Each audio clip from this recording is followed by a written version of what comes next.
ગત તારીખ 4/6/2026ના રાતના 10:30 વાગ્યાથી લઈને 11 વાગ્યા સુધીના અરસામાં જે એક 5 જણાની એક ટોળકી ત્યાં આગળ લૂંટ કરવાના ઈરાદે ખેતરે ફરી રહી હતી. તે દરમિયાન એક જે દંપતી ત્યાં મજૂર જે દંપતી સૂતું હતું તેને જગાડી તેમાંથી જે આ જે 5 આરોપીઓ છે તે પૈકીના એક વ્યક્તિએ તે સ્ત્રી સાથે દુષ્કર્મ કર્યું હતું અને અન્ય 2 વ્યક્તિએ તેના પતિને પકડી રાખેલ હતા અને અન્ય 2 વ્યક્તિ તેના ઘરમાં ચોરી કરી રહેલ હતા.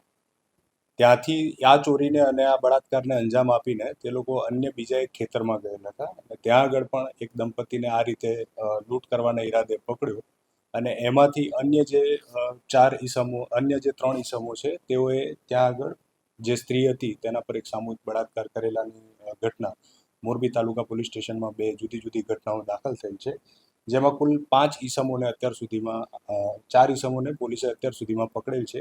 કુલ 5 આરોપી છે. એક આરોપી જે દિનેશ મધુભાઈ જખાણિયા કરીને છે દેવી પૂજક, તે અત્યારે એબ્સ્કોન્ડિંગ છે, નાસ્તા ફરતા છે. અન્ય જે 4 આરોપીને પકડ્યા છે તેમાંથી એક નવગણ કાળુભાઈ વાઘેલા, 2 દિલીપ ઉર્ફે દીપો કેશાભાઈ વાજેલિયા, 3 મુન્નાભાઈ ગંગારામભાઈ વાજેલિયા અને ચોથો એક કાયદાના સંઘર્ષમાં આવેલ કિશોર કે જેની ઉંમર આશરે 16 વર્ષ છે.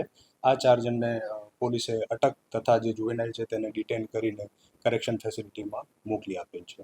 જે મુખ્ય આરોપી દિનેશ જે નાસ્તા ફરતા છે તેણે જે અન્ય 4 આરોપી છે જે તેના સગામાં એના ભાણેજ થાય છે. આ દિનેશ છે એ અન્ય 4ના મામા થાય. તો એણે બધા આ જે એના ભાણેજ છે ચારે એમને ફોન કરીને કે આજે ઘેટું લેવા જવાનું છે એવું જણાવીને 4 જણા પહેલા ત્યાં 5 જણા ચરાડવા ભેગા થયેલા હતા. ત્યારબાદ ત્યાંથી એ નીચી માંડલ થઈ જે ચકમપરવાળો રસ્તો છે સામેની સાઈડ, તો એ બાજુના રસ્તે થઈને જેતપર જે આ પહેલી ઘટનાને અંજામ આપ્યો એ જેતપર નજીકના વાડી વિસ્તારમાંથી છે અને એના પછીની જે ઘટનાને અંજામ આપ્યો છે તે ચકમપુરનો વાડી વિસ્તાર છે. આ 2 જગ્યાએ થયેલ છે. એટલે મૂળ તેઓનો હેતુ ચોરી અને લૂંટ કરવાનો હતો અને જે આ દિનેશ છે એ અગાઉ ધાંગધ્રા પણ સામૂહિક બળાત્કાર એટલે કે ગેંગરેપની એક જે FIR છે તેનો આરોપી રહી ચૂક્યો છે.